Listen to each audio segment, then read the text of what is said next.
अगली मौत किसकी? संजीव अपने दोस्तों राघव और प्रतीक के साथ बियर बार में बैठकर बियर पी रहा था। संजीव आज बहुत खुश लग रहा था। अरे यार, आज की पार्टी में तो मजा आ गया। तुम दोनों दोस्तों के साथ तो मेरी जिंदगी इतनी अच्छी है कि क्या बताओ कितनी अच्छी है। अरे भाई, अब दोस्ती की है तो जीना मरना सब साथ में। हाँ अरे यार सुनो, जल्दी से एक बियर और ऑर्डर करते हैं ना, एक आखिरी, और उसके बाद ये जश्न यही खत्म हो जाएगा। अरे हाँ, क्यों नहीं। वेटर, जल्दी से 2 बियर की बोतल लेकर आओ। आज मेरे दोस्तों को जश्न मनाना है, क्यों? इतने में वहां पर एक बहुत सुंदर लड़की छोटे छोटे कपड़े पहनकर हाथ में बियर की बोतल लेकर उसके पास आती है। ये लीजिए, आपने बियर ऑर्डर की थी ना, मैं लेकर आ गई। क्या बात है यार, इस बार की वेटर तो बड़ी सुंदर है। अब बियर लेकर आई हो तो अपने हाथों से ही पिला दो ना। हाँ, क्यों नहीं, जैसा आप बोलोगे मैं वैसा ही करूँगी। क्या बात है यार, अब तो लगता है रोज यहीं आना पड़ेगा।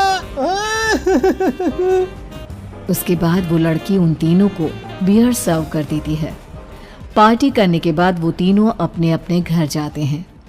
प्रतीक, संजीव और राघव को उनके घर छोड़कर जैसे ही अकेला अपनी कार में आकर बैठता है तो अचानक उसे एहसास होता है जैसे उसकी कार की पीछे वाली सीट पर कोई बैठा हुआ है। वो तुरंत पीछे मुड़कर देखता है। तुम यहाँ क्या कर रही हो? और तुम मेरी कार में कब आई? अरे तुम तो बार में वेटर थी ना। बस ऐसे ही मेरा दिल कर रहा था आपके साथ आपके घर चलने का, इसलिए मैं आपके साथ चली आई। अरे लेकिन तुम मेरी कार में आई कब? अभी कुछ देर पहले तो यहाँ पर मेरे दोस्त बैठे हुए थे। प्रतीक के इतना बोलते ही उस लड़के का चेहरा खतरनाक तरीके से बदल जाता है। उसकी आंखें पत्थर की तरह सफेद और पूरे शरीर पर नीली नीली नसें उभर आती है। गाड़ी चलाओ, पूरी स्पीड में चलाओ, और अगर तुमने गाड़ी रोकने की कोशिश भी की तो मुझसे बुरा कोई नहीं होगा। डर की वजह से प्रतीक के पसीने छूटने लगते हैं। उसका शरीर बुरी तरह से कांप रहा था। प्रतीक बिना कुछ सोचे समझे कार को फुल स्पीड से चलाना शुरू करता है। चलते चलते वो शहर से दूर एक पहाड़ी पर पहुंच जाता है और सामने अब सिर्फ पहाड़ी का किनारा दिख रहा है, जिसे देख प्रतीक घबराकर अचानक से कार को ब्रेक लगाता है। देखो, मुझे छोड़ दो मुझे। अगर मैंने गाड़ी जरा सी भी आगे बढ़ाई तो हम दोनों नीचे गिरकर मर जाएंगे। ये तो तुम्हें पहले सोचना चाहिए था ना। अब कुछ नहीं हो सकता।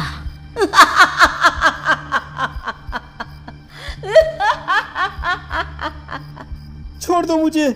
नहीं, प्लीज मुझे छोड़ दो। प्लीज मुझे जाने दो। छोड़ दो मुझे। गाड़ी आगे बढ़ाओ। और तभी अचानक से बिना प्रतीक के स्टार्ट किए उनकी कार आगे बढ़ती है और गहरी खाई में गिर जाती है। उसके चीखने की आवाज एक चारों तरफ सुनाई देती है।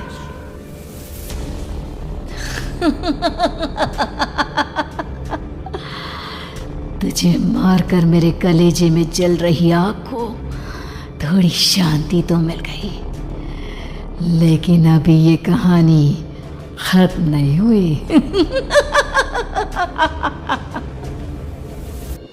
और फिर अगले दिन राघव और संजीव को पता चलता है कि प्रतीक की पहाड़ी से नीचे गिरकर मौत हो गई।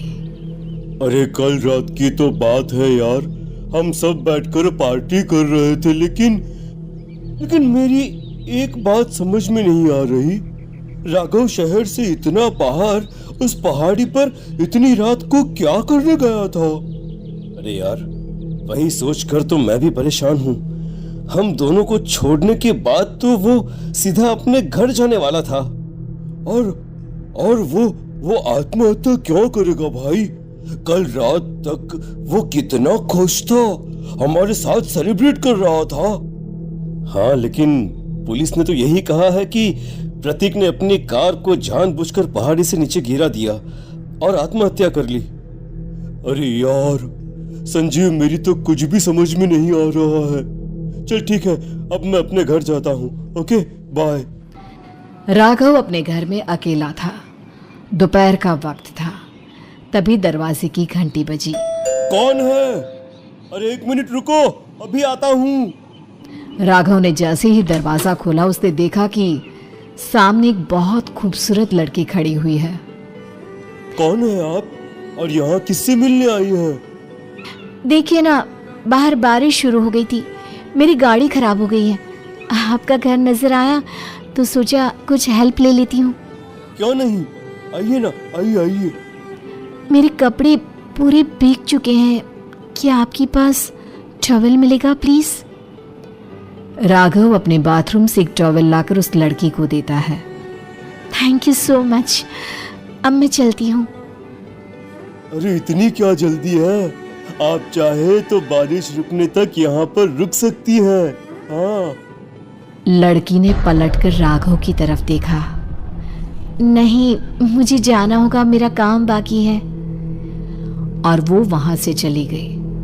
उस लड़की के जाने के बाद राघव अपने बाथरूम में नहाने के लिए गया और जैसे ही उसने बाथरूम में देखा तो उसका टॉवल वहीं पर लटका हुआ था।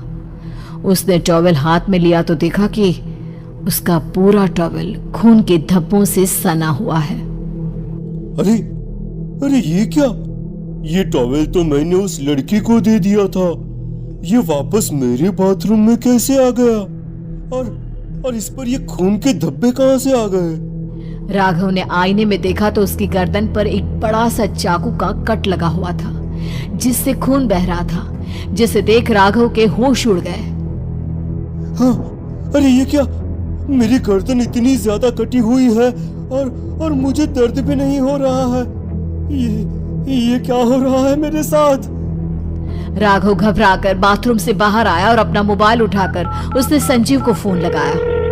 संजीव जल्दी से मेरे पास आ जाओ। मुझे लगता है कुछ बहुत बड़ी गड़बड़ है, जल्दी आ जाओ। उधर से आवाज आई, लेकिन वो आवाज संजीव की नहीं बल्कि एक लड़की की थी।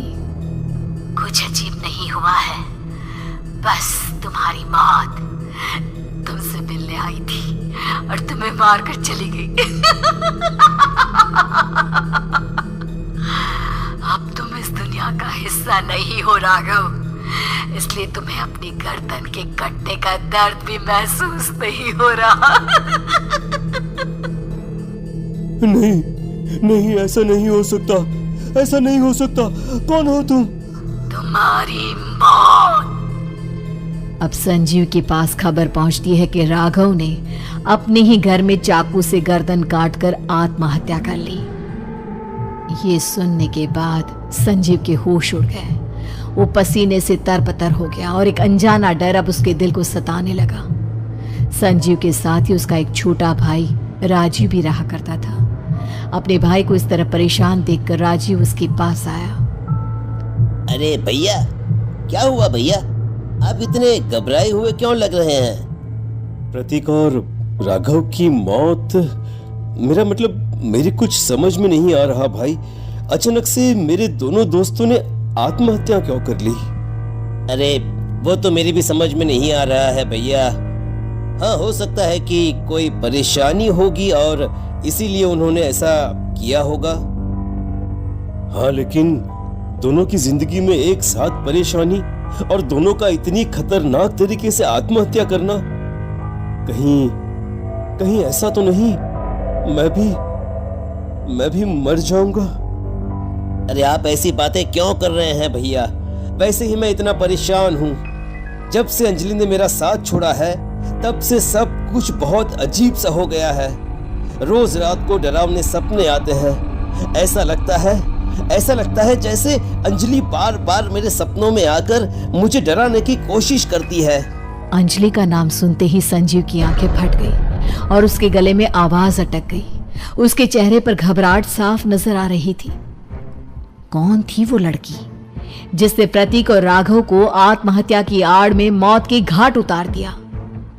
और कौन थी अंजलि? जो बार बार राजीव के सपनों में आकर उसे डरा रही थी। अंजलि का नाम सुनकर संजीव इतना घबरा क्यों गया? इन सवालों के जवाब जानने के लिए देखिए इस खतरनाक कहानी का अगला भाग।